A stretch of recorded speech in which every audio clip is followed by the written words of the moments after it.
c'est un privilège de jouer dans la Ligue nationale, c'est pas un droit, puis ça méritait simplement une explication. Et le fait que McCrimmon et les autres en ont pas parlé, mais ça fait en sorte que cette histoire perdure. Puis que moi, quand je débarque là-bas, j'arrive avec mes gros sabots, puis je pose des questions, puis ça écœure tout le monde. Tu sais. Ouais. Ben, ça écœure tout le monde. Ben, ça écœure tout le monde. Ça a des écœurs, eux autres. Mais ça... Puis, as-tu réussi à te faire inviter quelque part là, pour manger le dîner, le souper traditionnel de la Thanksgiving? Non, à Vegas, je me suis pas fait d'amis beaucoup, donc j'ai pas de personne qui m'a invité nulle part. Mais c'est toi avec tes questions fatigantes. Ben, puis même dans la confrérie, je pense qu'il y a pas. Je me suis pas fait beaucoup d'amis non plus. Les confrères de là-bas. Exact. OK. Ah oui?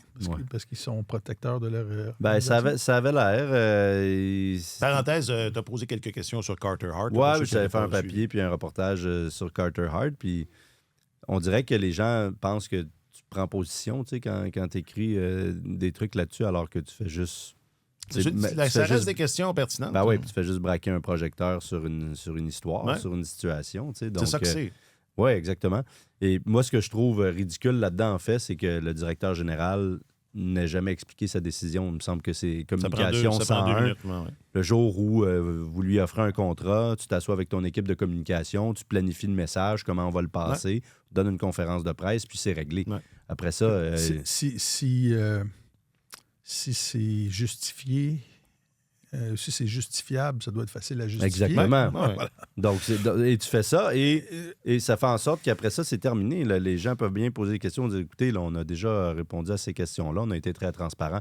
Donc, c'est plus le manque de transparence, je pense, qui fait en sorte que cette histoire perdure. Là, la suspension de Carter Hart est terminée depuis le 1er décembre, donc il est admissible à jouer. Il pourrait jouer potentiellement dès ce soir. Là, vous en savez plus que nous. Il est en train de jouer pendant que vous nous écoutez. Oui, vous en savez plus que nous. Les Golden Knights ont besoin de renfort devant le filet. Alors, c'est plus ça et ça fait en sorte que ce sont les joueurs et l'entraîneur qui doivent répondre à ces questions-là lorsque d'aventure, il y a quelqu'un qui les pose, ce qui n'est pas très fréquent de ce que je comprends, mais quand même, et tu vois que les joueurs sont plutôt mal à l'aise. Puis le sujet est quand même tabou dans le vestiaire. Je suis tombé sur Brett Howden qui avait vraiment pas le goût d'en parler. C'était le bon gars avec qui en parlait. Oui, quand je l'ai vu, j'étais allé directement vers lui, mais il a essayé de couper court le plus vite possible à la conversation. Puis tu voyais que... Est-ce que tu lui parlais lentement? Oui. Ben, j'ai commencé par une question sur le retour de Mark Stone. Et il était très volubile à ce moment-là, juste pour le réchauffer un peu. Puis là, je suis arrivé avec Carter Hart, puis sa face il a changé un petit peu. Parce que Brett Howden a été, là, pour ceux qui ne s'en souviennent pas, un témoin dans ce procès pour agression sexuelle l'été dernier. Et puis, disons que les relations avec Carter Hart vont peut-être être à rebâtir. Mais bref, ça ne tentait pas beaucoup. Puis là, dès que j'ai terminé, il a fait signe à un relationniste. Ils ont eu une longue discussion ensemble. Et après, j'étais suivi pas à pas dans le vestiaire. Là. Partout où j'allais, tout ce que je disais, c'était scruté à la loupe. Et, puis les relationnistes t'ont pas invité à souper? Non, les relationnistes m'ont laissé faire mon travail, mais ils m'ont pas invité. Puis par la suite, j'ai su que des journalistes de Vegas qui trouvaient que j'étais un peu le Party pooper! Ouais, c'est ça. C'est comme ça qu'on dit là-bas. Le shit disturber, non? Ouais. C'est mieux que moi. Toi, c'est toujours mieux. Toi, c'est souvent mieux. C'est toujours mieux. Alors, j'ai trouvé ça spécial un peu parce que qu'ils disaient... Ben, ils se sont peut-être sentis un peu comme si tu venais leur montrer comment faire leur travail. Ben, s'ils se sentent comme si le chapeau leur fait qu'ils le mettent, là, je veux dire, c'est pas mon problème. Je trouve que ça n'a pas de bon sens que le directeur général n'en ait pas parlé. Puis, en tant que confrérie, parce qu'ils étaient très nombreux, là, il devait être... Quand je suis allé le mercredi matin, le matin du match contre les Sénateurs d'Ottawa, il devait être une douzaine de journalistes. Là. Ils étaient plus nombreux que ce que je pensais. Alors, comment ça se fait qu'en tant que confrérie, ils n'ont pas réussi à se mobiliser pour demander à l'équipe de communication, et ça va faire, là, il faudrait que Kelly McCrimmon, le DG, ou George McPhee, le président, l'explique. Surtout que le matin même, TSN disait là, que Hart, c'était qu'une question de temps qu'elle allait être rappelée la semaine prochaine. Et en plus, sa suspension allait prendre fin quelques jours plus tard, donc le contexte était tout à fait approprié. Mais non, j'ai su qu'il y en a qui n'étaient pas contents, puis pourquoi... puis c'est ça, ils pensent que tu prends position en disant il a payé, il a été acquitté, etc. Oui, je suis parfaitement d'accord avec ça. C'est pas parce qu'il a rien fait d'illégal qu'il n'y a rien fait d'immoral. Je veux dire, la Ligue nationale, devrait avoir un code de conduite beaucoup plus élevé que le code criminel, on s'entend, là, pour pouvoir te permettre de jouer dans cette ligue-là. C'est ce qu'ils font habituellement. Habituellement, leur code de conduite est beaucoup plus sévère que le... Souvenez-vous de Logan Mayou, là. Mais oui. C'est ça.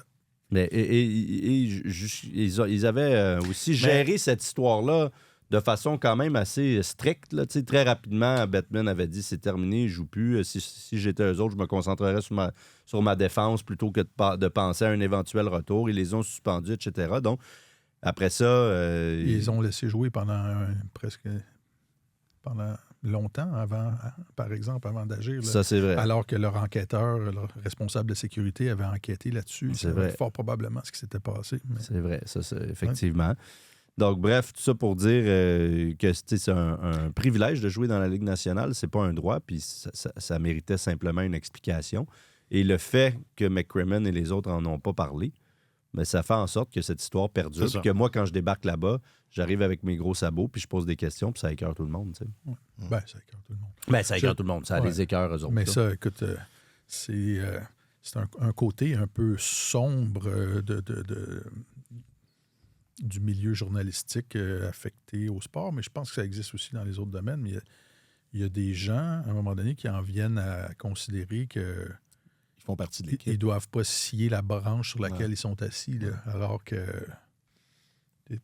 tu couvres n'importe quel domaine dans un secteur d'activité, tu as un travail rigoureux à faire. C'est ça, absolument.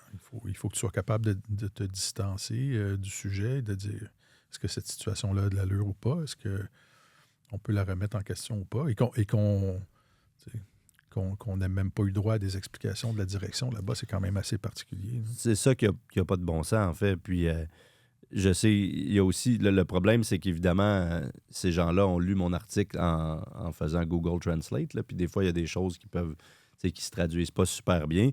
Puis je disais, entre autres, dans le papier... que ce jour-là, ça semblait pas être une nouvelle pour les journalistes de la place, là, que personne ne s'y intéressait vraiment. Puis je pense que ça traduisait par « they don't care about this story ».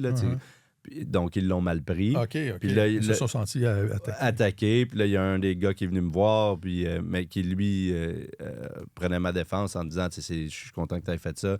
C'est un peu plus difficile pour nous par rapport à ce que tu disais parce que tu es là tous les jours dans le vestiaire.